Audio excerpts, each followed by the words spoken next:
How to set up your Calendly for GHS family conferences. Once you've arrived at calendly.com, click sign up for free, or you can enter your GHS email here. Because I already am using a GHS email, I'm going to make a practice account using a different Outlook email, but the format will be the same for you. Enter your email and click sign up. Click the orange button to connect it with your Outlook. Sign into your Outlook like you normally would. And then you need to create a username. I would encourage you to use your GHS username. However, if that one's already taken, you may need to be a little creative, but you don't want to make it very long. Then continue. Looks like we're all good to go. Notice how Calendly will check your Outlook for conflicts. So if you put any events into your Outlook, it will show you as unavailable in Calendly. And when you add an event or a user adds an event from Calendly, it will appear in your calendar. So they're synced. Setting up your availability, you might think, oh, I'll just pick the days that we have conferences. But this will create availability for every week repeating. So we're going to go ahead and unclick all of the days, and later we'll add the specific dates for our conferences. And we are in education. Finish. Then Calendly tries to set up your first meeting for you. Since it doesn't fit what we need, we're going to click Set Up Later. And now we can edit that first meeting.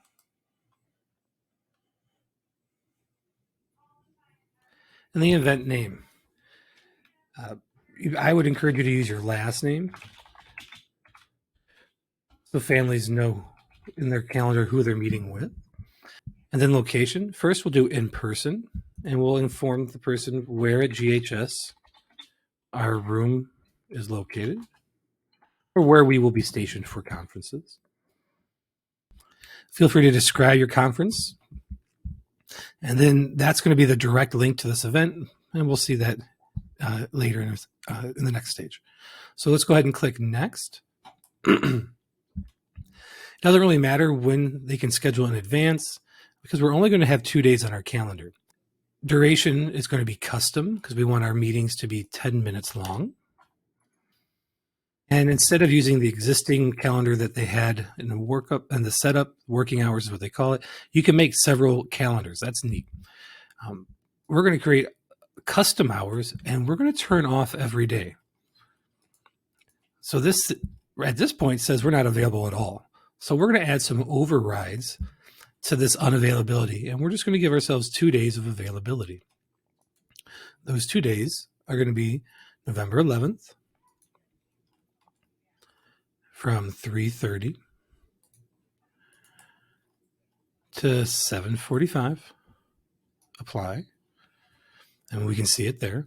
And then November 12th from 7:30 a.m.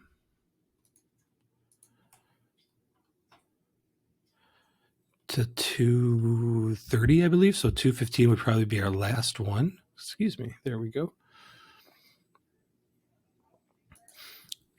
And click Apply.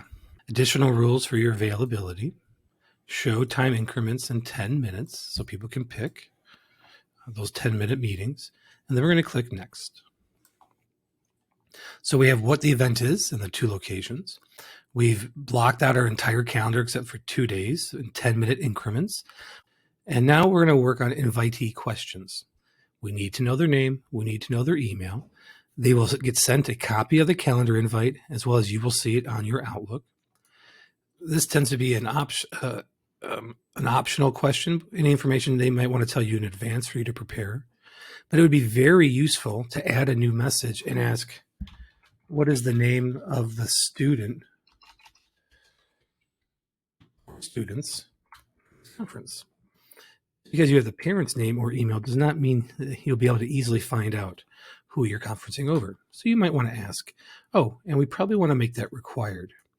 Lastly, we do want to inquire as to whether the conference will need interpretation translation services. So we're going to add one last question. Ask something like, does this conference require an interpreter? If so, please indicate the preferred language. One line or multiple lines will be fine. We want to make it required. We're going to click apply. Since the name of the student is more important than relative random information, we're going to move that one up. And since interpretation is also a required question, we're going to move that one up. And that way, if there is no additional information, the parent can skip the last question. Okay. So now we have everything we need for our Calendly. And you can see the only dates available on our calendar are the 11th and the 12th. And they're broken up into 10-minute increments. If somebody signs up for an 8:30, right, your 8:30, 8:40, that slot will disappear. So if you would like to make your Calendly more advanced, or you'd like to clean things up a little bit, in your account settings, you can change your name, Mr., Miss, however. You can change the welcome message. You can change the format. That's not too big a deal. Branding, you could put a picture that will appear as well. And if you were confused about what your link is, there it is. Okay. So what do we share with families to sign up? We are going to use the link right above the meeting events underneath your username. That will take you to this dashboard. People can click on the meeting to see what dates you have available. And then in the branding, you see I have Greenfield School District. So that's what the branding does. It puts a picture right there. And you'll notice that some of my days are blocked out because in my Outlook, I have events during those days. And that is how you're going to be able to branch out your break or your lunch. Your principal is going to send you a calendar invite through Outlook that will be your break time. When you accept that invite, it will block that time out for you during conferences. So those signups will disappear. In your calendar in Outlook, you'll see the events that your principal sent you. It'll show up as busy, which means you're unavailable during that time for lunch, or dinner, break. As families sign up for your conferences, you will also see those events start to populate on your dates. So you'll see who and when you'll be meeting. And if you expand the notes, you'll be able to see the answers to the questions. After someone signs up for your Calendly, they will get this page asking them to add to their Google Outlook or other calendar or to schedule another event. You receive an email with their information, their answers to the question, and a copy of the Zoom link. And then the user also receives an email letting them know they signed up for a meeting, the time, the place, the link for the Zoom, and another opportunity for them to add to their Google Calendar or other calendars. And if they have any problems, they can reschedule or cancel the event right there in that email. Okay, so hopefully this will help you set up and have a nice, easy transition for family conferences. You'll be able to use Calendly again in the spring and going forward if we keep the structure. Hope this helped.